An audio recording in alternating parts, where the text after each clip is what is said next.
अथ मन्त्रपाठः।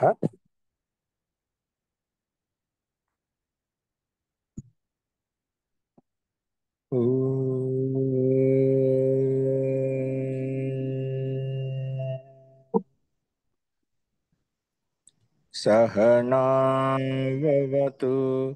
सहनौ भुनक्तु सह वीर्यं करवावहै तेजस्विनावधीतमस्तु मा विद्विषावहै। ॐ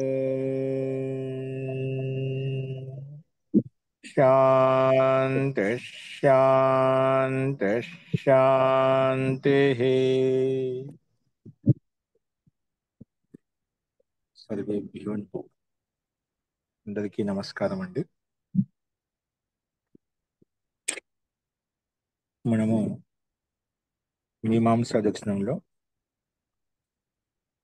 1వ అధ్యాయం ప్రారంభించుకున్నాము.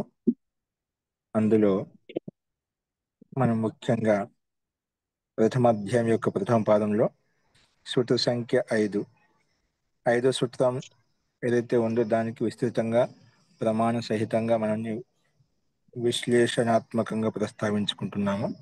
ఆ సందర్భంలో శబ్దం యొక్క స్వరూపం ఏంటి, శబ్దార్థం యొక్క పరస్పర సంబంధం ఏంటి అనే విషయాలు మనం చూస్తున్నామట.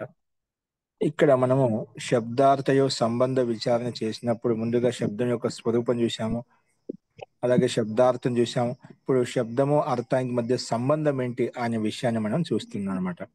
ఇక్కడ శబ్దార్థ సంబంధం అడిగినప్పుడు అత శబ్ద కహ ఇది, శబ్దం ఏంటి అడిగినప్పుడు ఏ శబ్దం ఉచ్చరించగానే అయితే అర్థం జ్ఞాతం అవుతుందో అదే శబ్దం అని చెప్పి చెప్పుకున్నామట. యత్ శబ్దే విజ్ఞాతే అర్థో విజ్ఞాయతే అంటే ఈ శబ్దం ఉచ్చరించగానే అర్థమైతే బోధపడుతుందో ఆ రెండింటికి మధ్య ఆ సంబంధం ఉంది కాబట్టి అర్థం బోధపడింది, మనకు అర్థం తెలియచేయబడింది, అర్థం అవగతమైంది. అంటే శబ్దం ఉచ్చరించగానే అదే ఈ శబ్దానికి ఈ అర్థం అని చెప్పుకుంటున్నామంటే, ఈ అర్థమే తీసుకుంటున్నామంటే ఆ సంబంధం ఉంది, లోకంలో ప్రసిద్ధంగా ఉంది. అగ్ని అనగానే అగ్ని పదార్థం తీసుకుంటే వేరే పదార్థం తీసుకోవడం లేదన్నమాట. అంటే ఆ అగ్ని అనగానే ఆ శబ్దానికి ఆ అర్థానికి ఈ శబ్దం అని మనకు లోకంలో రూఢిగా ప్రసిద్ధమై ఉంది కాబట్టి ఆ వెంటనే అర్థం మనకు అవగతమైంది, అంటే అర్థమైంది అన్నమాట. కాబట్టి అదే వాటి మధ్య ఉండేటువంటి పరస్పర సంబంధం అని చెప్పి చెప్పుకున్నాం.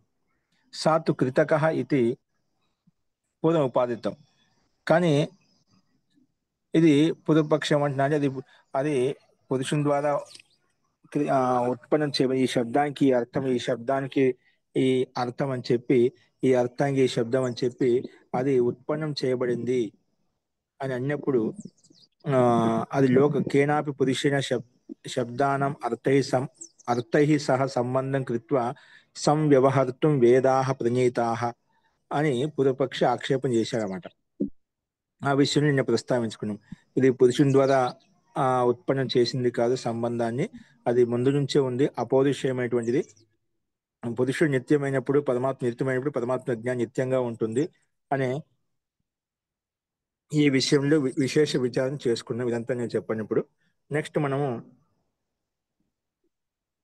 సంబంధం అంటే, ఒకవేళ సంబంధం కూడా ఉంది అండి, ఉన్నప్పటికీ కూడా ఆ సంబంధం కలిపినటువంటి వ్యక్తి యొక్క స్మరణ నిష్ప్రయోజనం కాబట్టి, ప్రయోజనం లేదు కాబట్టి మేము స్మరించలేదు అన్నప్పుడు, లేదండి ఒక వ్యక్తి శబ్దం యొక్క అర్థానికి పరస్పర సంబంధం క్రియేట్ చేసినప్పుడు, ఉత్పత్తి చేసినప్పుడు ఎందుకని లోక వ్యవహారం వాళ్ళు ఈ శబ్దానికి ఈ అర్థానికి శబ్దం క్రియేట్ చేసినప్పుడు ఆ లోక వ్యవహారంలో ఆ శబ్ద సంబంధం ఇదో వరకు చెప్పుకుంటున్నాం.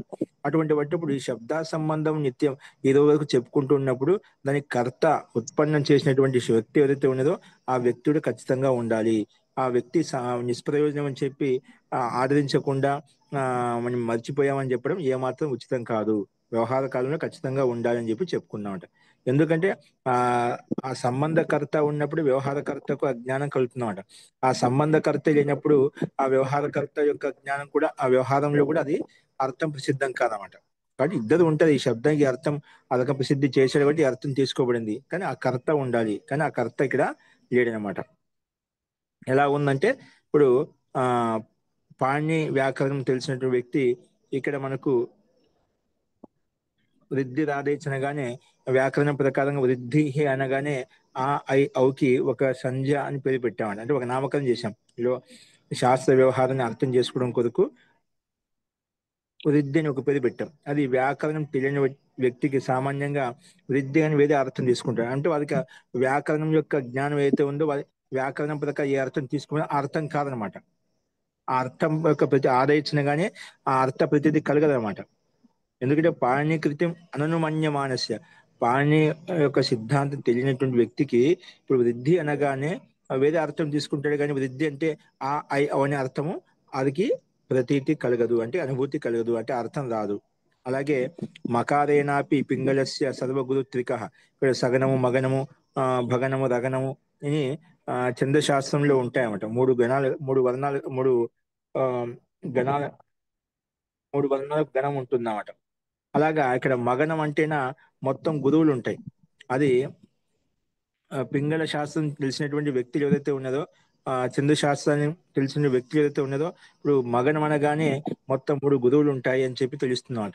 ఈ పింగళ శాస్త్రం తెలియనటువంటి వ్యక్తులు ఎవరైతే ఉన్నదో, వారు స్వీకరించిన వ్యక్తులు ఎవరైతే ఉన్నదో, ఆ చదివిన వ్యక్తులు ఎవరైతే ఉన్నదో వారికి కూడా ఈ సంబంధం యొక్క స్థితి వారికి అర్థం కాదు. ఇప్పుడు మూడు గురువులు ఉంటుందని ఆ మూడు మగనాలు, మూడు మకారాలు ఉంటుందని మగనంగా తీసుకుంటాం, అంటే మూడు గురువులు అని తీసుకుంటాం అని చెప్పి ఈ శాస్త్రం యొక్క స్థితిగతులు తెలియని వ్యక్తికి వారికి ఈ ప్రతీతి కలగదు. అంటే సంబంధం తెలియమాట. కానీ సంబంధం తెలియనంత మాత్రం ఈ సంబంధం తెలిసిన కర్త మర్చిపోతున్నామా? ఇక్కడ పింగళాచార్య ఈ సంబంధం ఈ ఈ ఛందశాస్త్రం యొక్క వ్యవహారం కొరకు పాణి ఆచార్య పాణి ఋషి వ్యాకరణ యొక్క ఉత్పత్తి కొరకు ఈ వృద్ధి అనే సంధ్యను ఉత్పత్తి చేశారు. వారికి కర్తను మనం నిర్దేశించుకుంటున్నాం. అలాగా అక్కడ శబ్దము, ఈ శబ్దానికి అర్థం, ఈ అర్థం ఈ శబ్దం అని చెప్పి ఉత్పన్నం చేసిన కర్త మనకు వాళ్ళకి తెలియకపోయినా, తెలియని వాళ్ళకి తెలియకపోయినా అది తెలిసిన వాళ్ళకి తెలుస్తుందన్నమాట. అలాగే ఈ శబ్దాల సంబంధం కర్త కూడా ఖచ్చితంగా ఉండాలి, కానీ ఆ కర్తను చూపించడం లేదు అని చెప్పి సిద్ధాంతి. కాబట్టి ఇది కృతకం అని చెప్పి చెప్పడానికి లేదు, ఇది అపౌరుషేయ జ్ఞానం అని చెప్పి ఈ రకంగా దానికి సిద్ధాంతి సమానం చెప్పాడు అన్నమాట. ఇలా చెప్పిన తర్వాత కూడా వీడు ఒక రకంగా సిద్ధింపజేశాడు. కాబట్టి అపౌరుషేయమైంది ఈ జ్ఞానం, శబ్దాల సంబంధం స్వాభావికమైంది, ఇది ఉత్పన్నం చేసినది కాదు. ఉత్పన్నం చేసినట్లయితే ఆ వ్యక్తి ఉండాలి ఖచ్చితంగా. ఈ విధంగా పాణ్య మహర్షి ఉన్నాడు, పింగళాచార్య ఉన్నాడు. ఆ తెలియని వాళ్ళకి తెలియకపోవచ్చు, కానీ తెలిసిన వాళ్ళైతే ఉన్నారు కదా, వాళ్ళకని తెలియాలన్నా. నీ ప్రకారంగా ఎవరికి తెలియడం లేదు, శబ్దాల సంబంధం ఉత్పన్నం చేసినారు అంటున్నావు, వేదాలను వేదాలు మొత్తం కూడా లోక వ్యవహారం కొరకు చేశా అంటున్నావు, కానీ ఆ కర్త ఎవరు చెప్పడం లేదు, మర్చిపోయి అంటున్నావు.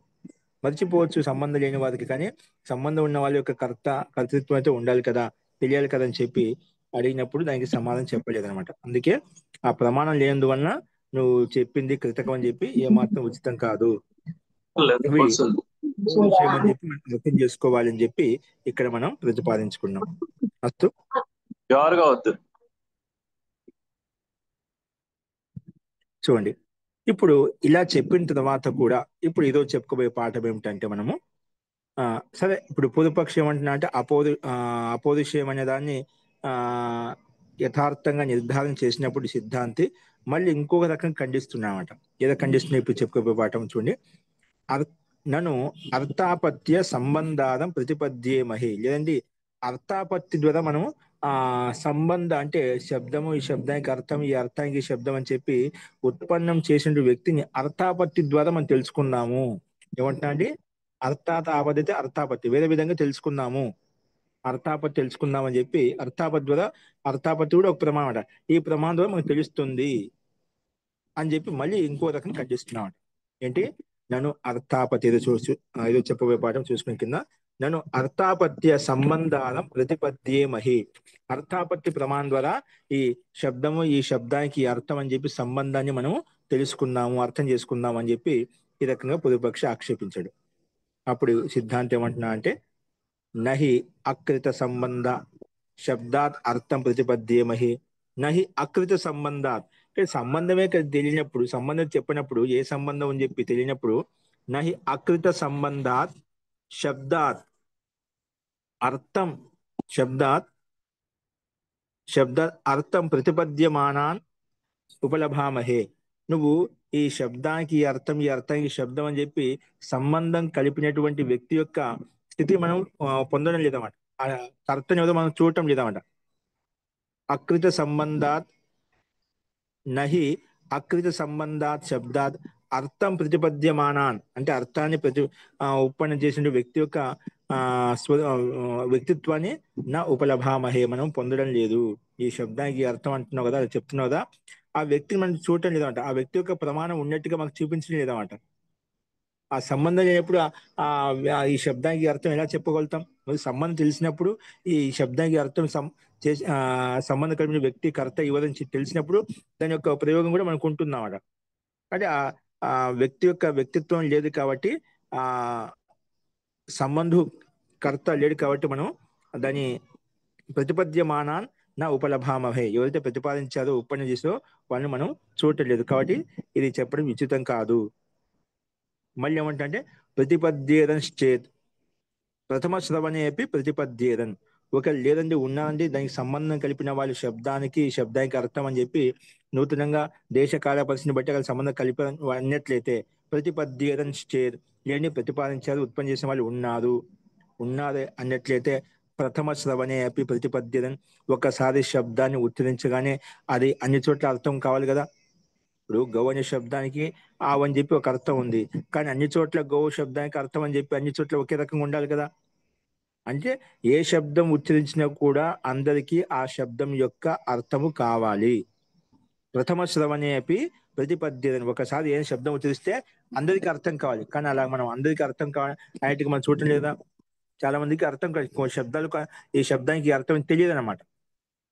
అందుకే ఒకవేళ నువ్వు అలా చెప్పినట్లయితే తెలియని సంబంధం ఉంది, ఈ శబ్దం ఈ అర్థానికి సంబంధాన్ని ఉత్పన్నం చేశారు, అలాంటి మనుషులు ఉన్నారు, నువ్వు అలా అన్నట్లయితే అది ఒకసారి ఉచ్చరించగానే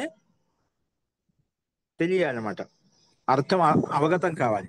కానీ తద్ అనుపలంబ అనుపలంబన అనుపలంబనాత్ అవశ్యం భవితవ్యం సంబంధ ఇది చేత్ అనుపలంబనాత్. ఇక్కడ మనకు అది ఉపలబ్ధం కావడం లేదన్నమాట. అంటే మనకు అంటే ఆ వ్యక్తి సంబంధం కలిపిన వ్యక్తి యొక్క అనుపలంబనాత్, ఇప్పుడు ఉపలబ్ధి కావడం లేదు, అంటే ఆ వ్యక్తి మనకు కనిపించలేదు. కానీ కనిపించిన మాత్రం లేదని చెప్పుకుంటామా? అలా చెప్పనీకి లేదు. కానీ అవశ్యం భవితవ్యం సంబంధ, అంటే ఇక శబ్దము ఈ అర్థం అని తీసుకున్నామంటే ఆ సంబంధం కలిపిన వ్యక్తి ఖచ్చితంగా ఉండాలి. అందుకే అవశ్యం భవితవ్యం సంబంధ ఇది చేత్, అలా ఒకవేళ అన్నట్లయితే పొదుపక్షాలు అన్నట్లయితే నా అది యుక్తి సగన కాదు. అంటే అనుపలంబనాత్ అవశ్యం భవితవ్యం, ఇక్కడ మనకు ఉపలబ్ధం లేదు అయినప్పటికీ కానీ ఉన్నారు, ఇప్పుడు సంబంధం ప్రయోగించుకున్నట్టే ఖచ్చితంగా ఉంటారు కాబట్టి అని పూర్వపక్షం ఉన్న ఖచ్చితంగా ఈ శబ్దము ఈ శబ్దానికి అర్థం అని చెప్పి సంబంధం కలిపిన వ్యక్తి ఖచ్చితంగా ఉంటారు. అవశ్యం భవితవ్యం సంబంధ ఇది అని పూర్వపక్ష రకంగా ఆక్షేపించాడు.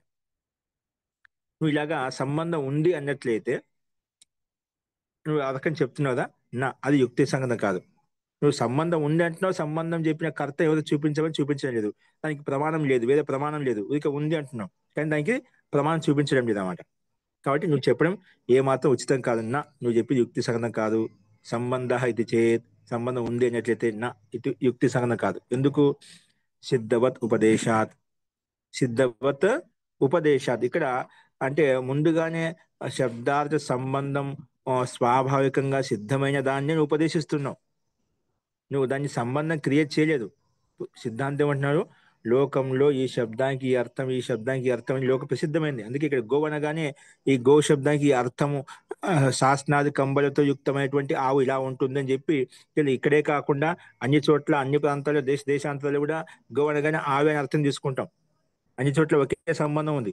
అది సిద్ధవత్ ఉపదేశాత్, అది లోకమంతా స్వాభావికమైన జ్ఞానం కాబట్టి అందరికి ఒకే అర్థం తీసుకుంటున్నారు. ఒకవేళ శబ్దము క్రియేట్ చేసింది, శబ్దం ఉత్పన్నం చేయబడింది అన్నట్లయితే ఇక్కడ గో అనే పదం ఇక్కడ ఈ గ్రామంలో ఉంది ఈ నగరంలో ఉందంటే వేరే నగరంలో ఇదే శబ్దానికి అర్థం ఉండాల్సిన అవసరం లేదు, భిన్నంగా ఉండొచ్చు అన్నమాట. కానీ ఏ దేశంలో వెళ్ళినా ఎక్కడైనా గావనగానే పదానికి ఆవు అనే అర్థం తీసుకుంటున్నాం.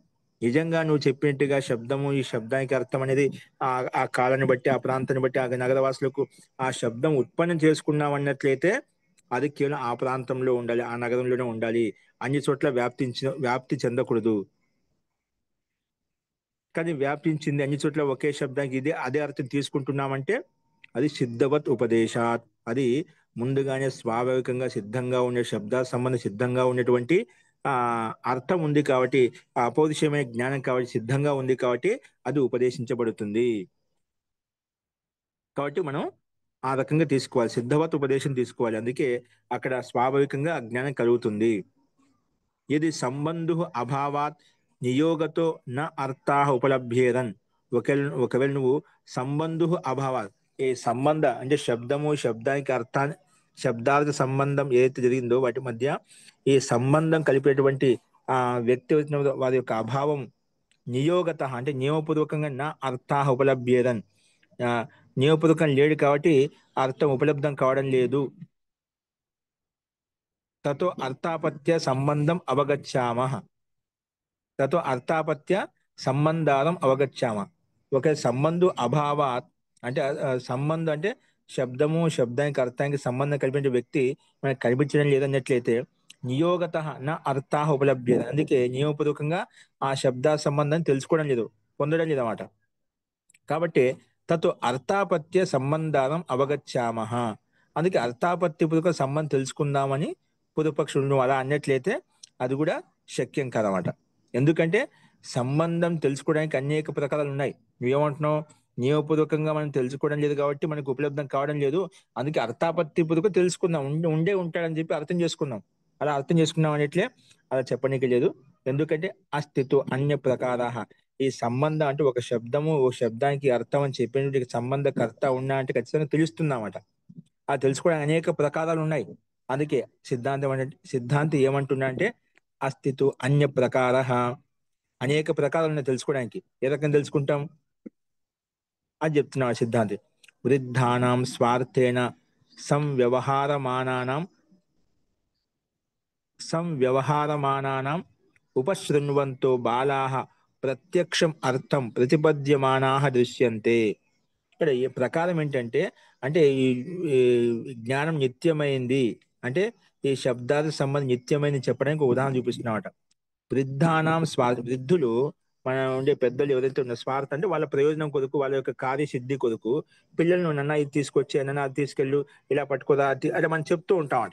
అది మనసులో ఇంటి దగ్గర ఈ పని చేయి ఆ పని చేయి అని వాళ్ళ వ్యవహారం కొరకు వాళ్ళ సౌకర్యం కొరకు మనకు సామాన్యంగా స్వార్థం కొరకు వాళ్ళు చెప్తూ ఉంటారు, పిల్లలు నేర్పించే ఉద్దేశం కదా. అక్కడ కార్యసిద్ధికి సామాన్యంగా వాళ్ళ వ్యవహార సిద్ధి కొరకు అలా చెప్తూ ఉంటాం, స్వాభావికంగా చెప్తుంటాం. అప్పుడు ఆ పిల్లవాడికి తెలియదు. వృద్ధానాం స్వార్థేన సంవ్యవహారమానానాం ఉపశృణ్వంతో బాలాః ప్రత్యక్షం అర్థం ప్రతిపద్యమానాః దృశ్యంతే. ఇక్కడ వాళ్ళ స్వార్థం కొరకు వ్యవహరించేటప్పుడు మాట్లాడేటప్పుడు ఏమవుతుంది, ఆ పిల్లలు ఆ విని ఆ చెప్పినప్పుడు మా తాత ఇలా చెప్తున్నా మా నానమ్మ ఇలా చెప్తుందని చెప్పి ఆ శబ్దాలు ప్రయోగం చెప్పిన ఇలా చేయి అలా చేయి అన్నప్పుడు ఈ శబ్దానికి ఇది అర్థం ఈ అర్థానికి ఇది శబ్దం అని చెప్పి వాళ్ళకి అప్పుడు అర్థం అవుతుందన్నమాట. అంటే వాళ్ళ పెద్దలు చెప్పిన ప్రకారంగా వాళ్ళకి అర్థమైంది, బోధపడింది అన్నమాట. ఉపశృణ్వంతో అంటే వాళ్ళు చెప్పింది విన్నప్పుడు ఈ వస్తువు తీసుకెళ్ళి ఈ పదార్థం తీసుకెళ్ళు దీన్ని ఎలా చెయ్యి అని చెప్పినప్పుడు ఈ రకంగా కర్మకు ఈ శబ్దానికి ఈ అర్థానికి ఈ శబ్దం అని చెప్పి అక్కడ వాళ్ళు నేర్చుకుంటున్నారు అనమాట. అందుకే బాలాహ ప్రత్యక్షం అర్థం అక్కడ చెప్పినప్పుడు ఈ శబ్దానికి ఈ అర్థాన్ని ప్రత్యక్షంగా ప్రతిపద్యమానాహ దృష్టి అక్కడ ప్రత్యక్షంగా అర్థం చేసుకుంటూ తెలుసుకుంటూ ఉంటారు. ఎప్పుడు పెద్దలు వాళ్ళ స్వార్థం కొరకు మాట్లాడేటప్పుడు వ్యవహరించేటప్పుడు వాళ్ళ పని చెప్పేటప్పుడు దాన్ని బట్టి వాళ్ళకు అవగతం అవుతుంది. చూసి అక్కడ విశేషంగా చెప్పలేదు అనమాట. వాళ్ళ కార్య వ్యవహారంతో వాళ్ళ పనితోటే అక్కడ వాళ్ళకు అవగతం అవుతుంది, అనుభూతి కలుగుతుంది. అలాగే తేపి వృద్ధ యదా బాలా ఆసన్ తదా అన్యేభ్యో వృద్ధేభ్య తేపి అన్యేభ్య ఇది. ఆ రకంగా మనం గమనించినట్లయితే ఇప్పుడు ఆ బాలకులకు ఆ వృద్ధులకు ఏం నేర్పించాలంటే వాళ్ళు బాల్యావస్థలో ఉన్నప్పుడు వాళ్ళకు వృద్ధులు వాళ్ళ పెద్దవాళ్ళు నేర్పించారన్నమాట. వాళ్ళకు ఆ పెద్దవాళ్ళకు కూడా వాళ్ళు బాల్యావస్థలో ఉన్నప్పుడు వాళ్ళకు వాళ్ళ పూర్వీకులు ఎవరైతున్నారో వాళ్ళు నేర్పించారన్నమాట. అలాగే ఒక పరంపర మనకు ఉత్పన్నం అవుతుంది. అదే అంటున్నా ఇక్కడ తేపి వృద్ధాహ అంటే ఆ వృద్ధుల నుంచి ఎవరైతే పిల్లలు నేర్చుకున్నారో ఆ వృద్ధులకు ఎవరు నేర్పించారంటే తేపి వృద్ధ యదా బాలాహ ఆసన్. ఎప్పుడైతే వాళ్ళు చిన్న బాలకుల రూపంలో ఉన్నారో అప్పుడు వాళ్ళ పెద్దల ద్వారా నేర్చుకున్నారు అనమాట. అలాగే తదా అన్యేభ్యో వృద్ధేభ్య తేపి అన్యేభ్య వృద్ధేభ్య. అలాగే క్రమంగా వాళ్ళకి ఎవరు నేర్పించండి, వాళ్ళ ముందుండే వృద్ధులు, వాళ్ళకి ఎవరు నేర్పించండి, వాళ్ళకంటే ముందు వృద్ధులు, అలాగే ఒక పరంపర అనాది అయిపోతుందంట, ఆది అంతం లేకుండా అయిపోతుందంట, అనవస్థా దోషం వస్తుందన్నమాట. అందుకే తదా అన్యేభ్య వృద్ధేభ్య తేపి అన్యేభ్య ఇది నాస్తి ఆదిహి ఇత్యేవం వా భవేత్. అక్కడ ఆది అంతం లేకుండా పోతున్నమాట, అంటే ఎక్కడో ఒక చోట ఆగాలి అనమాట. అలాగా మొత్తానికి ఇది అక్కడ స్వాభావికమైన జ్ఞానం ఉంది కాబట్టి అక్కడ మనకు అర్థాపత్తి ద్వారా తెలుస్తుందన్నమాట.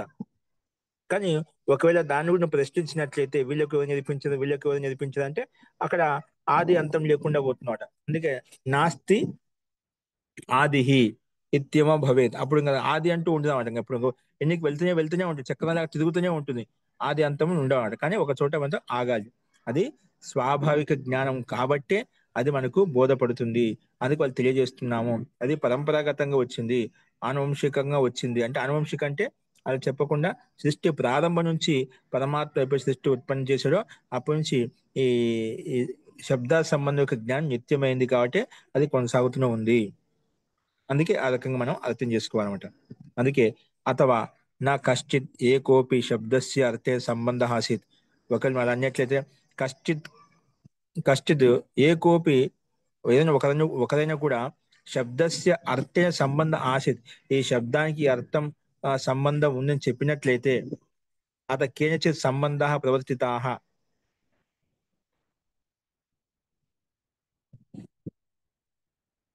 ఇప్పుడు ఒకవేళ అనుకుందాం, ఒక వ్యక్తితో ఈ శబ్దానికి అర్థం సంబంధం కల్పించినట్లయితే కేనచిత్ సంబంధ ప్రవర్తితా, అప్పుడు ఆ సంబంధం కూడా చెప్పినటువంటి వ్యక్తుల యొక్క అంటే వారి యొక్క ప్రవృత్తి ఉండేది, లోకంలో ప్రసిద్ధంగా ఉండేది. నా కశ్చిత్ ఏకోపి శబ్దస్య అర్థేన సంబంధ ఆసిత్. ఒక అనుకున్నాం ఉన్నట్లయితే అత కేనచిత్ సంబంధ ప్రవర్తిత, అది ప్రవృత్తి కలిగి ఉండేది. కానీ అలా మనం చూడటం లేదన్నమాట. సంబంధం ఉన్న వ్యక్తి యొక్క కర్త ఉన్నా అని చెప్పి మనకు చూడటం లేదన్నమాట. దాన్ని బట్టి మనం అర్థం చేసుకోవచ్చు. అత్ర వృద్ధ వ్యవహారే సతి నా అర్థాత్ ఆపద్యేత సంబంధస్య కర్త. అందుకే ఇక్కడ వృద్ధ వ్యవహారం మాత్రం చేత అర్థాత్ ఆపద్యతే సంబంధస్య కర్త. ఒక వృద్ధ వ్యవహారం ద్వారానే మనకు మొత్తం తెలిసిపోతుంది, అంత జ్ఞానం తెలిసిపోతుంది చెప్పనీకి లేదన్నమాట. వృద్ధుల ద్వారా ఎంతైతే మనం చెప్పుకుంటామో అంత మాత్రం తెలుస్తున్నమాట. కానీ అనేక శబ్దాల యొక్క అర్థం అనేక విధాలుగా మనకు స్వాభావిక జ్ఞానం ఉందన్నమాట. ఉంది కాబట్టే మనం స్వాభావికంగా శబ్ద సంబంధం ఉంది కాబట్టి అపౌరుషమైంది కాబట్టి ఇవన్నీ తెలుస్తున్నాయి. కానీ లోక వ్యవహారం కొరకు ఎంతైతే అవసరం వృద్ధ వ్యవహారం ద్వారా తెలుసుకుంటారు, కానీ ఆ మొత్తం సంపూర్ణంగా తెలుసుకుంటారని కాదు. అందుకే అత్ర వృద్ధ వ్యవహారే సతి నా అర్థాత్ ఆపద్యతే సంబంధస్య కర్త. సంబంధ యొక్క కర్త అంటే శబ్దం యొక్క అర్థానికి సంబంధం యొక్క అర్థం ఏదైతే ఉన్నదో వృద్ధ వ్యవహార సతి, వృద్ధ వ్యవహారం ద్వారా నా ఆపద్యత, ఈ సంబంధం యొక్క కర్త అని చెప్పి వాళ్ళ వ్యవహారంలో మనం తెలుసుకోలేము అనమాట. ఎందుకంటే అనాది కాబట్టి, అది నిత్యమైన జ్ఞానం కాబట్టి అది యథార్థమైనటువంటి స్వాభావిక సంబంధం, స్వాభావిక జ్ఞానం మనకు ఉంటుందన్నమాట. అది వ్యక్తి ద్వారా మనం తెలిసింది కాదు. అపిచ వ్యవహారవాదిన ప్రత్యక్షం ఉపదిశంతి కల్పయంతి ఇతరే సంబంధాలు. కానీ వ్యవహారంలో అపిచ వ్యవహారవాదం అంటే వ్యవహార కాలంలో ప్రత్యక్షం ఉపదిశంతి, లోకులు పెద్దలు వృద్ధులు ఎవరైతే ఉన్నారో మనం వ్యవహారం ద్వారా మనకు చాలా విషయాలు తెలియదు, కానీ పెద్దల ద్వారా నేర్చుకుంటామట. అందుకే వ్యవహారవాదిన ప్రత్యక్షం ఉపదిశంతి, ప్రత్యక్ష వాళ్ళు మాట్లాడినప్పుడు మనకు అర్థం అవుతూ ఉంటున్నమాట. అలాగే కొన్ని కల్పించి చెప్తుంది, ఇలా ఉందంటే ఈ రకంగా ఈ వస్తువు ఇలా ఉంటుంది, అలా కల్పించి కూడా చెప్తుంటామట. అంటే అక్కడ ఉండేటువంటి సందర్భాన్ని బట్టి, పరిస్థితిని బట్టి, ప్రత్యక్షమైన వస్తు పదార్థాన్ని బట్టి పరోక్షంగా ఉన్నటువంటి వస్తు పదార్థాన్ని కూడా మనం చెప్తూ ఉంటాం, కల్పించి చెప్తూ ఉంటామట. అందుకే అపిచ వ్యవహారవాదిన ప్రత్యక్షం ఉపదిశంతి కల్పయంతి ఇతరే సంబంధారం, అంటే వేరే సంబంధాన్ని మనం కల్పించుకొని చెప్తూ ఉంటామట. కానీ అలా చేయడం అనేది నచ ప్రత్యక్షే ప్రత్యర్థిని కల్పన నా సాధ్వి. ఇప్పుడు ప్రత్యక్షంగా మనం చూస్తున్నప్పుడు, వస్తువు యొక్క పదార్థాన్ని చూస్తున్నప్పుడు ప్రత్యర్థిని కల్పన అంటే విరుద్ధమైన కల్పన సాధ్వి కాదు. అంటే ప్రత్యక్షంగా మనకు అన్ని ప్రత్యక్షం అవుతున్నప్పుడే ఈ శబ్దానికి ఈ అర్థానికి శబ్దం ప్రత్యక్షంగా స్వాభావికంగా అవగతం అవుతున్నప్పుడు దాన్ని కల్పించుకోవడం, ఇది క్రియేట్ చేసుకోవడం అనేది ఏమాత్రం సాధు కాదు. నాకు సంబంధం సాధ్వితో కలుపుకోవాలన్నమాట. నా సాధ్వి కల్పన, నా సాధ్వి ప్రత్యర్థి అంటే విరోధం. ప్రత్యక్షంగా విద్యమానంగా ఉన్నప్పుడు ప్రత్యర్థిని కల్పన నా సాధ్వి. నువ్వు దానికి విరుద్ధంగా కల్పనించుకోవడం, ఊహించుకోవడం ఇది సాధు కాదు. అందుకే తస్మా సంబంధు అభావ. అందుకే నువ్వు ఈ శబ్దం, ఈ అర్థానికి సంబంధం యొక్క కర్త అర్థాపత్తి ద్వారా తెలుసుకుందాం అంటున్నావు కదా, అర్థాపత్తి ద్వారా మనం తెలుసుకోలేము. ఆ సంబంధమే కర్త మనకు లేడు. అది స్వాభావికంగానే వచ్చిన జ్ఞానం అట. ఆ సంబంధ కర్త ఉంటే ఖచ్చితంగా చెప్పేవాడిని. చెప్పడానికి ప్రమాణం లేదు. అది యథార్థంగా చూసినా కూడా అది ఆ వ్యక్తికి ఆ సామర్థ్యం లేదు. ఒక కల్పించని చెప్పినా కూడా ఒక శబ్దానికి ఈ ఈ శబ్ ఒక ఒక స్థాన విశేషంలోనే ఈ శబ్దానికి ఇది అర్థం చెప్పగలుగుతాడే కానీ వ్యవహారం కొరకు. కానీ ఈ శబ్దానికి ఇదే అర్థం అని చెప్పి అన్ని చోట్ల ఒకే విధంగా ఉంటుంది చెప్పి సంబంధాన్ని కలిపే శక్తి సామర్థ్యము ఆ వ్యక్తికి కూడా ఉండదు. కాబట్టి ఇది అపౌరుషేయమైనటువంటి జ్ఞానము. శబ్ద సంబంధము నిత్యమైంది, ఇది కృతకమైంది కాదు, ఉత్పన్నం చేసింది కాదు. ఎందుకంటే తస్మాత్ సంబంధు అభా, అక్కడ సంబంధం కర్త యొక్క అభావం కూడా మనకు ప్రత్యక్షంగా కనిపిస్తుంది. కాబట్టి సంబంధకర్త లేదు కాబట్టి అపౌరుషేయం అంటే పరమాత్మ యొక్క జ్ఞానము అని చెప్పి అర్థం చేసుకోవాలి. కాబట్టి ఈ జ్ఞానం అనేది శబ్దానికి ఉండే అర్థం, పరస్పర సంబంధము అనే సంబంధం అయితే ఉందో అది నిత్యమైంది. అంటే పరమాత్మ జ్ఞానం ద్వారా నిరంతరం కొనసాగుతూనే ఉంది, అది ఉత్పన్నం చేసింది కాదని అర్థం చేసుకోవాలన్నమాట. ఇది ఈ స్వరూపం. అర్థాపత్తి ద్వారా చెప్పినప్పుడు అది మనకు సిద్ధాంతి ఖండించడమాట. అర్థాపత్తి ద్వారా కూడా మనం తెలుసుకోలేము. ఇది అపౌరుష జ్ఞానము, శబ్దార్థ సంబంధం ముందు నుంచే ఉంది, స్వాభావికంగా ఉంది, అదే మనం తీసుకోవాలి అని చెప్పి చెప్పుకుంది. ఇంకేమంటే అవ్యతిరేకశ్చ. ఇక్కడ వ్యతిరేకత ఉన్నట్లు కూడా ఎక్కడ లేదు మనకు. లోకంలో కానీ, గ్రామంలో కానీ, దేశంలో కానీ, స్థానంలో కానీ ఎక్కడ వ్యతిరేకం అంటే ఈ శబ్దానికి అర్థం ఇక్కడ ఉంది, ఇక్కడ లేదు అని చెప్పనీకుండా ఎక్కడ లేదన్నమాట. ఎక్కడ శబ్దం ఉపయోగించి అక్కడ అర్థం ఖచ్చితంగా ఉంటుంది. ఎక్కడ అర్థం ఉందంటే అక్కడ శబ్దం ఖచ్చితంగా ఉంటుంది. అంటే ఈ దేశంలో ఉంది, ఈ దేశం లేదని చెప్పి మనం చెప్పని లేదు. శబ్దం ఉన్నది ఖచ్చితంగా, అర్థజ్ఞానం ఖచ్చితంగా ఉంటుంది, దీనికి వ్యతిరేకత ఎక్కడ ఉండదు అని చెప్పి ఇంకో రకంగా సమాధానం చెప్తున్నాడు. చూడండి, అవ్యతిరేకశ్చ.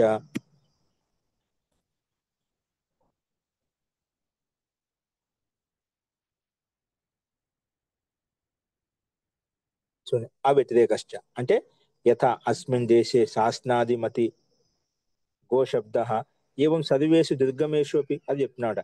యథా అస్మిన్ దేశే, ఈ దేశంలో శాస్నాదిమతి గోశబ్ద అంటే గలకంబలు అని చెప్పుకున్నదా, కింద మెడ కింద ఒక చర్మం లాగా కంబల్లాగా ఒకటి ఉంటుంది, పైన నూపురం ఉంటుంది, ఇలాగా పుచ్చం ఉంటుంది, ఇలాగా మనం కొన్ని లక్షణాలు చెప్పుకున్నామట.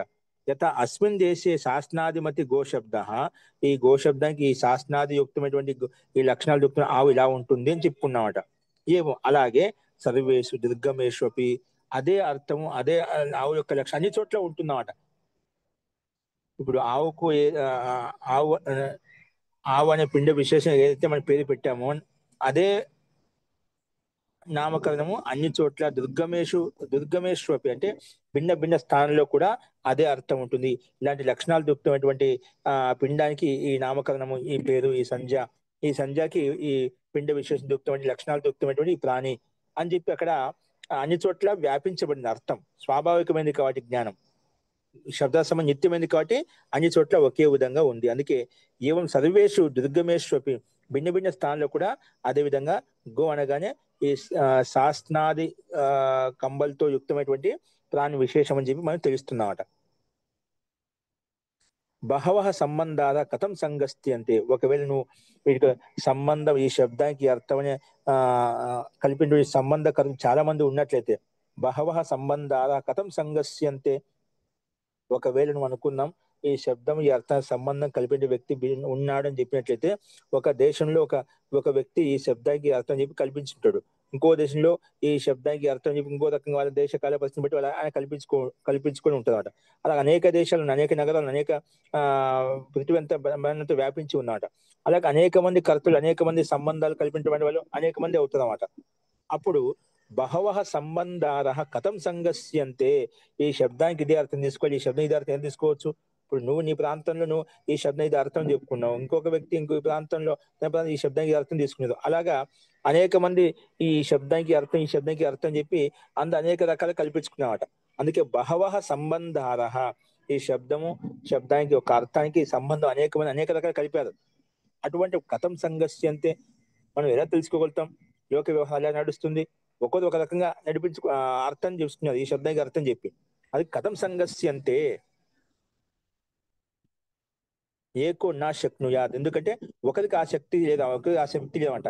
ఇక్కడ ఈ ప్రాంతంలో ఈ శబ్దానికి అర్థం చెప్పిన వ్యక్తి వేరే ప్రాంతంలో ఈ శబ్దానికి ఇదే అర్థం అని చెప్పి అదే వ్యక్తి మళ్ళీ అక్కడ సంబంధం క్రియేట్ చేసేటువంటి శక్తి సామర్థ్యం ఆ వ్యక్తికి లేదు. నా ఏకో శక్నుయాత్, ఒక వ్యక్తికి ఆ సామర్థ్యం లేదన్నమాట.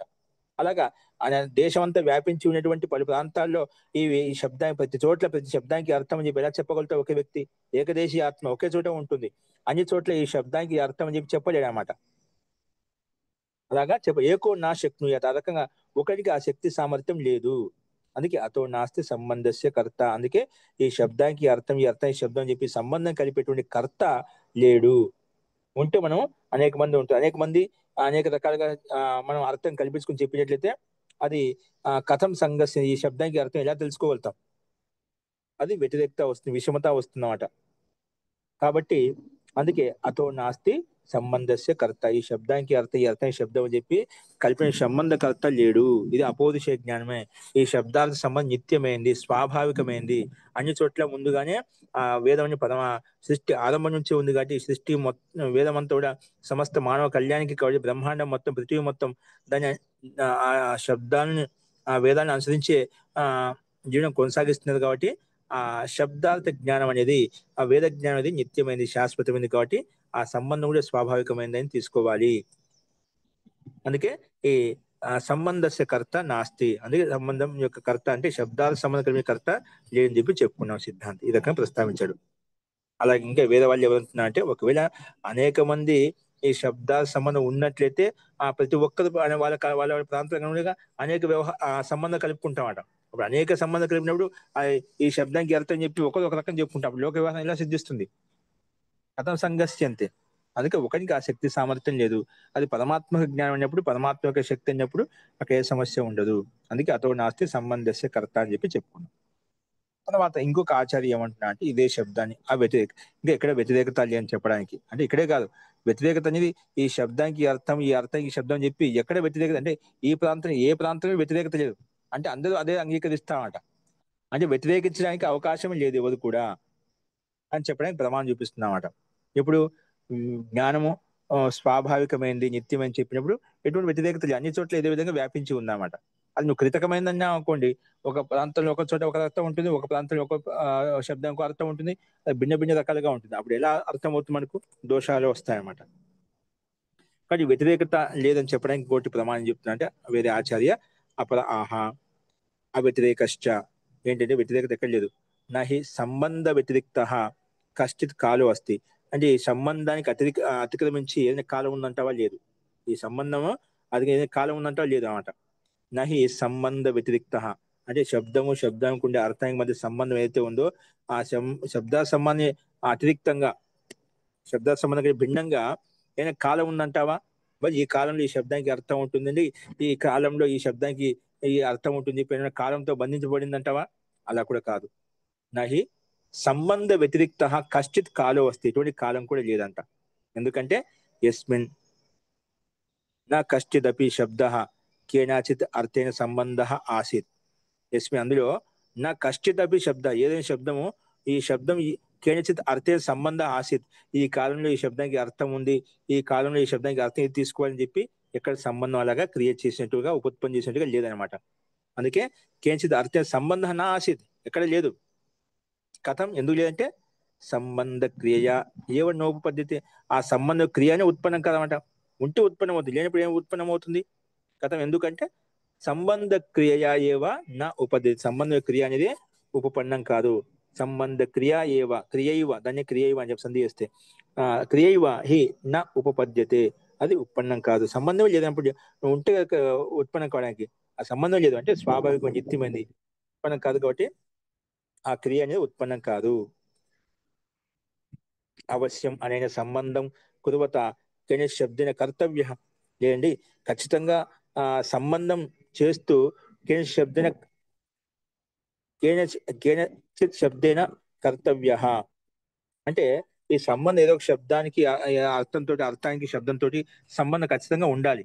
అవశ్యం అనే సంబంధం కురువత, ఖచ్చితంగా ఈ సంబంధాన్ని ఉత్పన్నం చేస్తూ క్రియేట్ చేస్తూ కేనచిత్ శబ్దేన కర్తవ్య, ఏదో శబ్దంతో ఈ అర్థం ఉంది, అర్థం శబ్దం ఉంది చెప్పి అది ఖచ్చితంగా చెప్పాలి, అలా ఖచ్చితంగా చేయాలి, ఈ సంబంధం ఉంది చెప్పి. ఈయన క్రియతే క్రియత తస్య కేన కృత, నువ్వు అలా చేసినట్లయితే, చెయ్యాలన్నప్పుడు అలా చేసినట్లయితే, ఏన క్రియేత తస్య కేన కృత, నువ్వు చేసావు, సంబంధం కలిపావు, అది ఎవరి ద్వారా కలిపబడినా ఆ కర్త ఎలా, ఆ సంబంధం కలిపిన కర్త ఎవరో అని తెలుసుకోవాలి ముందు. ఏన క్రియేత తస్య కేన కృత, దాన్ని ఎవరు తయారు చేశారు, అలాగే మనకు పరంపర దోషం వస్తుందన్నమాట. ఏన క్రియేత తస్య కేన కృత, అది కూడా ఎవరి ద్వారా ఉత్పన్నం చేయబడింది. అథ అన్యేన కేనచిత్ కృత, నువ్వు ఏం చెప్తావు దానికి, వేరే ఆ వ్యక్తి ద్వారా ఇలాగ సంబంధం క్రియేట్ చేయబడింది, ఆ వ్యక్తి దీన్ని ఆధారం చేసుకుని క్రియేట్ చేశారంటే అది వారిని నిమిత్తం ముందున్న వాళ్ళ ఆధారం చేసుకుని ఉత్పన్నం చేశారు ఈ శబ్దానికి అర్థం అని చెప్పి. అలాగా అథ అన్యేన కేనచిత్ కృత తస్య కేన ఇది, తస్య కేన ఇది, ఈ రకంగా అది ఎవరి ద్వారా ఉత్పన్నం చేయబడింది, అది ఎవరి ద్వారా ఉత్పన్నం అలాగా మనకు అనవస్థ దోష స్థితి ఉత్పన్నం అవుతుందన్నమాట. ఒక సంబంధకర్త ఉన్నా అంటే ఈ శబ్దానికి ఇక్కడ అంటే అది ఎవరు తయారు చేశారు, అలాగా ఎనికి ఇంకా తవ్వుకుంటూ పోతామట, ఎక్కడ అది అంతా ఉండదన్నమాట, అది అనవస్థ దోషం వస్తుంది. అందుకే నైవ అవతిష్టతే, అందుకే రకం ఒక స్థానం అంటూ ఉండదన్నమాట. తస్మాత్ అవశ్యం అనేన సంబంధం కురువత అకృతి సంబంధా కేచన శబ్దా వృద్ధ వ్యవహార సిద్ధ అభ్యుపగంతవ్య.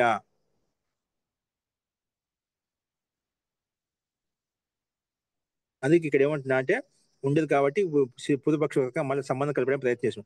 అందుకే అవశ్యం మనకు ఇక్కడ ఆ అలాగా మనం పోతే ఎక్కడ ఉండదు, అనవస్థ దోషం వస్తుంది కాబట్టి ఒక సంబంధకర్త, ఈ శబ్దానికి అర్థాన్ని ఉత్పన్నం చేసిన కర్త మనం ఊహించుకోవాలి, కల్పించుకోవాలి, ఖచ్చితంగా కల్పించుకుంటే ఖచ్చితంగా ఉండాలని అర్థం చేసుకోవాలి.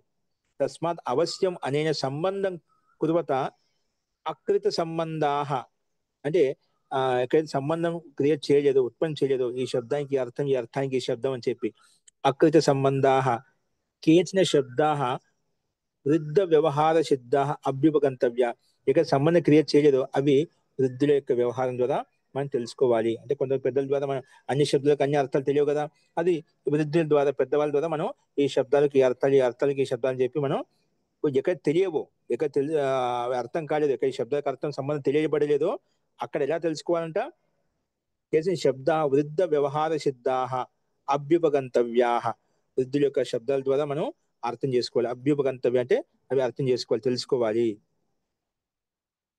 అస్తి చేత్ వ్యవహార సిద్ధి, ఈ రకం చేస్తే వ్యవహార సిద్ధి కలుగుతుంది.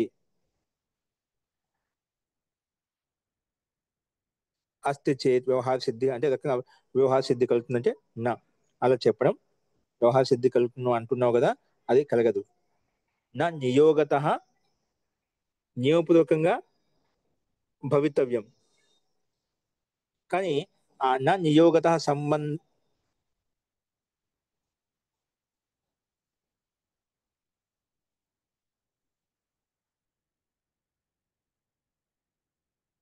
నా నియోగత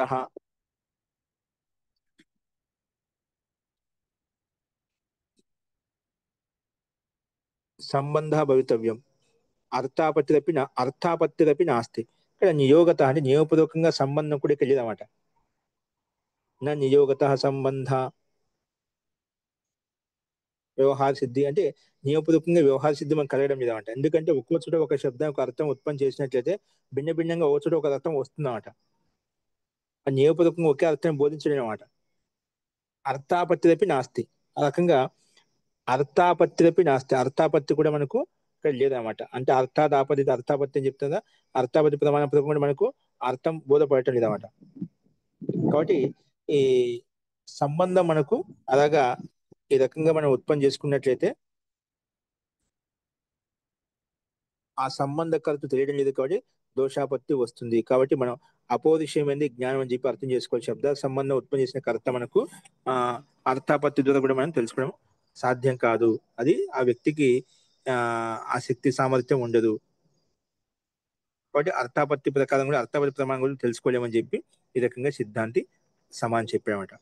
అయినప్పటికీ కూడా సియాత్ ఏతద్, ఒకవేళ మళ్ళీ ఏమంటున్నా అంటే అనుకుందాం అండి, సియాత్ ఏతద్ అప్రసిద్ధ సంబంధ బాలాః కథం వృద్ధేభ్యः ప్రతిపద్యంతే ఇది నాస్తి దృష్టే అనుపన్నం నామ.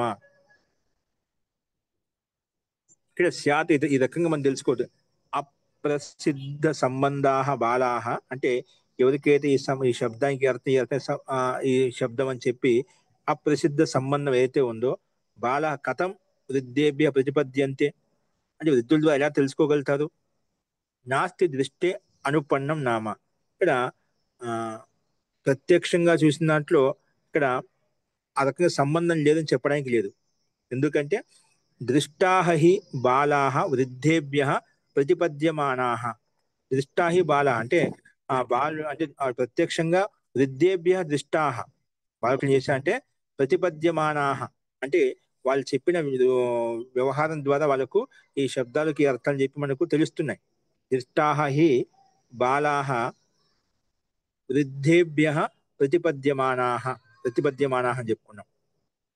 నచ ప్రతిపన్న సంబంధాః నచ ప్రతిపన్న సంబంధాః సంబంధస్య కర్తుః తస్మాత్ వైషమ్యం. ఇక్కడ అదేమంటున్నా అంటే నువ్వు వృద్ధుల ద్వారా తెలుసుకుంటాం ఈ సంబంధం అని చెప్పినా కూడా అది కూడా సాధ్యం కాదు. ఎందుకంటే వృద్ధేభ్య ప్రతిపద్యమానాః నచ ప్రతిపన్న సంబంధాః సంబంధస్య కర్తు. అక్కడ ఈ సంబంధం యొక్క కర్తు వృద్ధుల ద్వారా కూడా మనము సంపూర్ణంగా తెలుసుకోలేమట. ఎందుకంటే ఆ వృద్ధులకైనా ఆ ప్రాంత స్థాన విశేషం ఉన్న వారు మాత్రం ఆ శబ్దానికి అర్థం చెప్పగలుగుతారు, కానీ సంపూర్ణ శబ్ద సంబంధాన్ని బోధించలేదు. ఆ సంబంధ కర్తు కూడా మనం ప్రతిపాదించలేమట. అందుకే నాచ ప్రతిపన్న సంబంధస్య కర్తు అని చెప్పి చెప్పుకున్నామట. కానీ ఈ రకంగా చూస్తే తస్మాత్ వైషమ్యకు విషమతాపూర్వకంగా ఉన్నామట.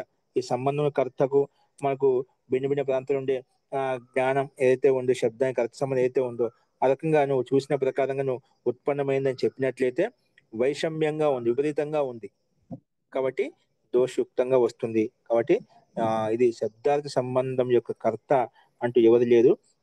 కాబట్టి ఇది అపోదిశయమైందని చెప్పి సిద్ధాంతి ఈ రకంగా ప్రతిపాదించామట.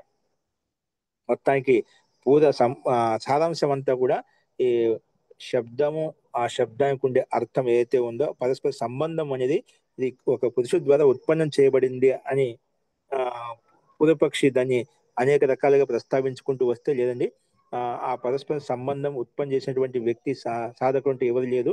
ఇది అపోదిశయ జ్ఞానం పరమాత్మ యొక్క జ్ఞానం కూడా నిత్యమైంది. దాని ద్వారా మనకు స్వాభావికంగా మనకు అర్థమవుతుంది. ఇది ఉత్పన్నం చేసినటువంటి వ్యక్తి సందర్భంలో అనేక దోషాలు వస్తాయి. అవన్నీ మనం చూపించుకుంటూ వస్తున్నామట.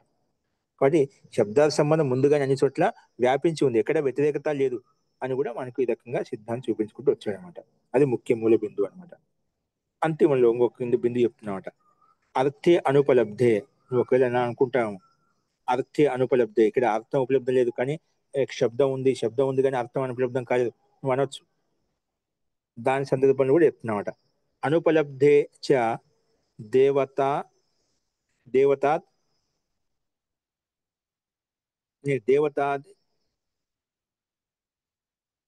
అనుపలబ్ధి అర్థం దేవతాది అర్థకి అనుపలబ్ధం కావడం చూద్దాం.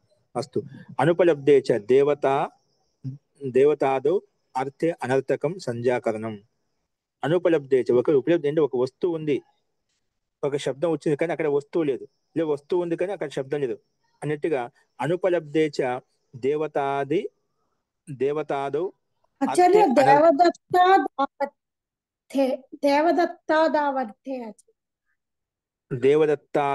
దేవదత్తాది అలా అర్థం తీసుకున్నారు. అక్కడ దేవదత్తాది అర్థిక అనుపలబ్ధి ఉన్నప్పుడు ఓకే. దేవదత్తాది అర్థం అనర్థకం అంటే దేవదత్తాది అర్థికే ఉపలబ్ధం కానప్పుడు, అంటే ఇప్పుడు దేవదత్త యజ్ఞదత్త అని చెప్పి మనము ఉచ్చరించినప్పుడు కూడా అక్కడ ఆ వ్యక్తి ఉద్యమానంగా ఉండడు.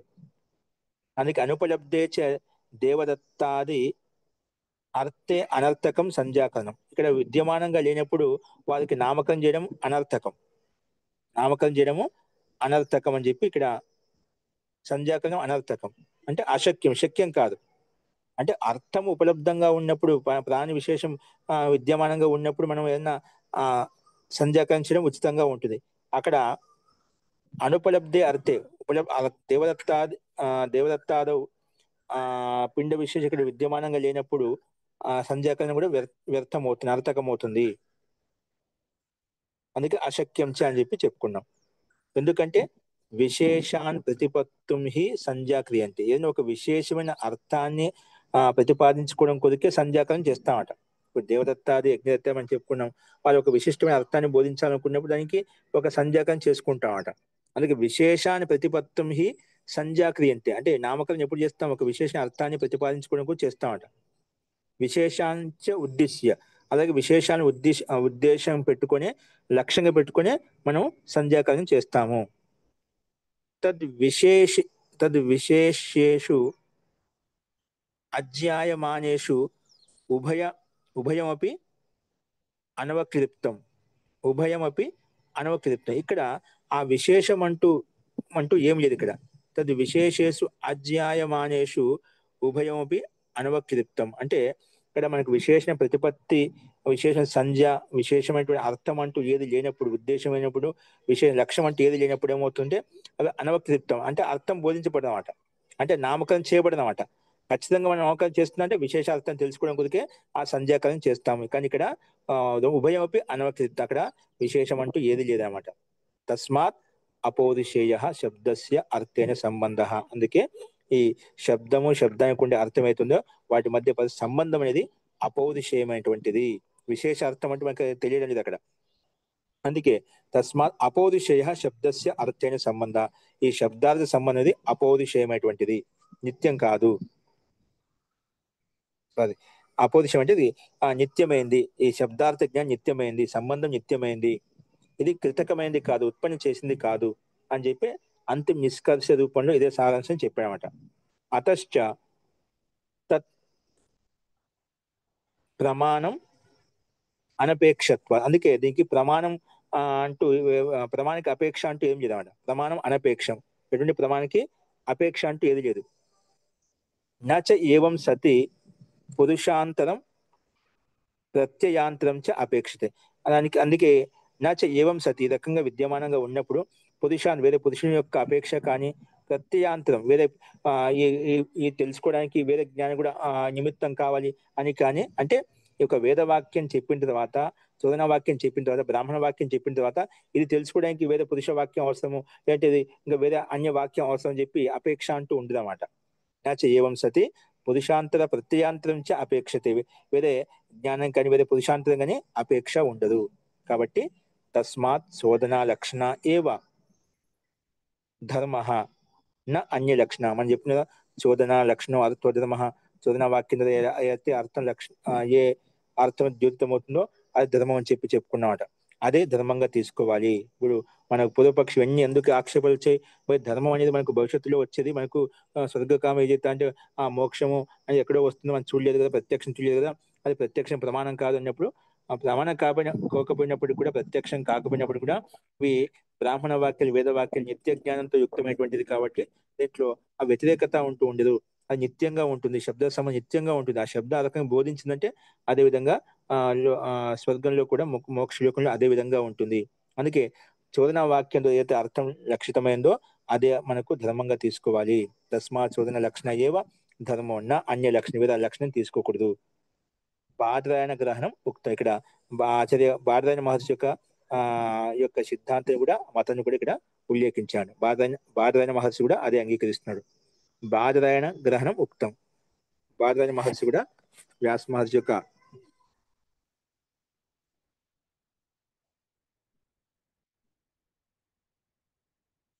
ఇక్కడ బాదరాయణ నామకి గ్రహణ్య ప్రయోజనం కేది, అది యొక్క సందర్భంలో కూడా ఇది ఈ రకంగా ప్రయోజనం చెప్పబడింది అంట. అది మతాంశం కూడా ఈ రకంగా తీసుకుంటా అని చెప్పి ఈ రకంగా సిద్ధాంతం ప్రతిపాదించబడింది. మొత్తానికైతే వేదం అపౌరుషేయం అంటే వేదాలు ఏవైతే ఉన్నాయో, బ్రాహ్మణ వాక్యాలు ఏవైతే ఉన్నాయో ఇవన్నీ కూడా అపౌరుషేయమైనటువంటి పురుషుని ద్వారా ఉత్పత్తి చేసినటువంటి పరమాత్మక జ్ఞానం. పరమాత్మ నిత్యమైనటువంటి వాడు కాబట్టి వారి జ్ఞానం నిత్యమైంది, కాబట్టి శబ్దాల సంబంధం నిత్యమైంది, అది ఉత్పన్నం చేసింది కాదు. అందుకే శబ్దార్థ సంబంధం నిత్యం, స్వాభావికమైంది. ఆ స్వాభావికమైన జ్ఞానం మనం ప్రయోగించుకుంటున్నాము. అది ఏదో వ్యక్తి విశేషం ద్వారా అది ఈ శబ్దానికి ఈ అర్థం, ఈ అర్థానికి ఈ శబ్దం చెప్పి దేశాంతరాల్లో కాలానుగుణంగా ఉత్పన్నం చేసినది కాదు.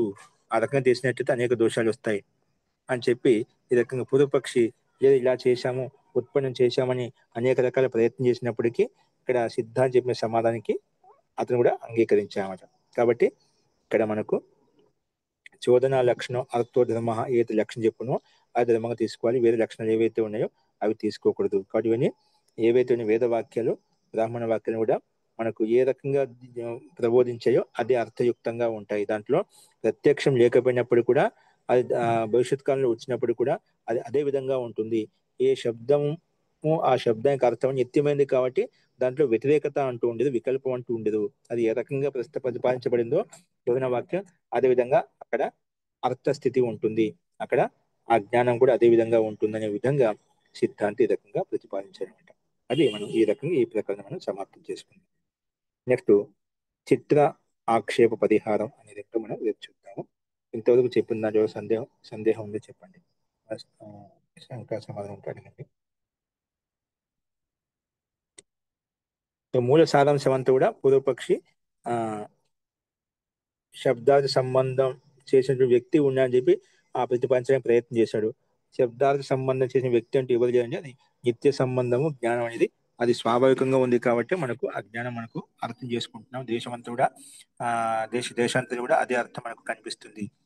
ఒకవేళ అదే వ్యక్తి సంబంధం క్రియేట్ చేసినట్టు అనుకున్నట్లయితే ఒక వ్యక్తి ప్రతి శబ్దానికి అర్థం అని చెప్పి చేయడానికి శక్తి సామర్థ్యం లేదు. పూర్తిగా సంపూర్ణంగా ఆ రకం సంబంధం కలపలేడమంట. ఏకదేశంలో ఉండే ఆత్మ ఈ ప్రాంతంలో అన్ని ప్రాంతాల్లో సంబంధాన్ని ఉత్పన్నం చేయలేడు అనమాట. ఉత్పన్నం చేయడానికి అది శక్యం కాదు, ఆ సామర్థ్యం లేదు కాబట్టి అది ప్రత్యక్ష విరుద్ధం అవుతుంది. కాబట్టి ఇది శబ్దాసమం నిత్యమైంది కాబట్టి స్వాభావికమైంది కాబట్టి మనకి ఎక్కడ పోయినా ఏ ప్రాంతం అదే అర్థం అని తీసుకుంటాం. అదే విధంగా మనం వ్యవహారం కూడా మనం చూస్తున్నాం అనమాట. కాబట్టి ఆ రకంగా మనకు చోదనా వాక్యాలు బ్రాహ్మణ వాక్యాలు చెప్పి అదే ధర్మంగా తీసుకోవాలి, వేరే ధర్మం తీసుకోకూడదు. కాబట్టి వేదము అపౌరుషమైనటువంటి నిత్య జ్ఞానము, స్వాభావిక జ్ఞానము త్రితకమైనది కాదు అని చెప్పి మనం సిద్ధాంతి రకంగా నిరూపించాము. శబ్దము, శబ్ద స్వరూపము, శబ్దార్థం మధ్య సంబంధము ఈ రకంగా మనం ఈ ప్రమాణం పుష్టి చేసుకున్నాము.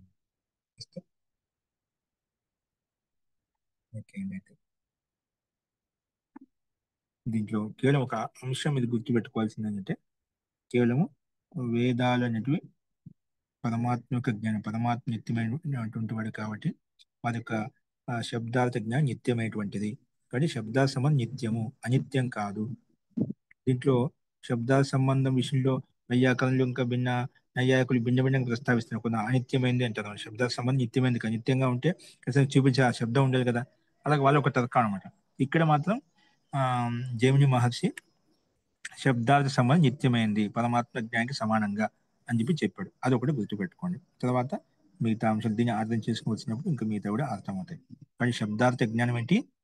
నిత్యమైంది, అపౌరుషమైనటువంటిది, ఇది ఉత్పన్నం చేసినది కాదు. అదొకటి మనసు గుర్తుపెట్టుకోవాలి. అస్తు.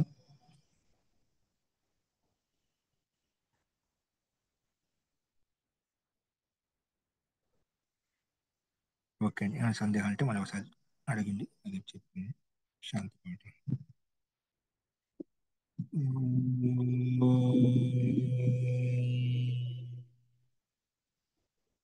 సర్వే భవంతు సుఖినః, సర్వే సంతు నిరామయాః, సర్వే భద్రాణి పశ్యంతు, మా కశ్చిత్ దుఃఖభాగ్ భవేత్.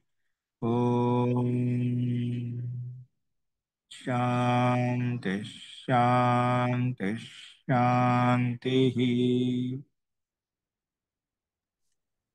సర్వేభ్యో నమః. అందరికీ నమస్కారం అండి. నమస్తే. నమస్కారం ఆచార్య.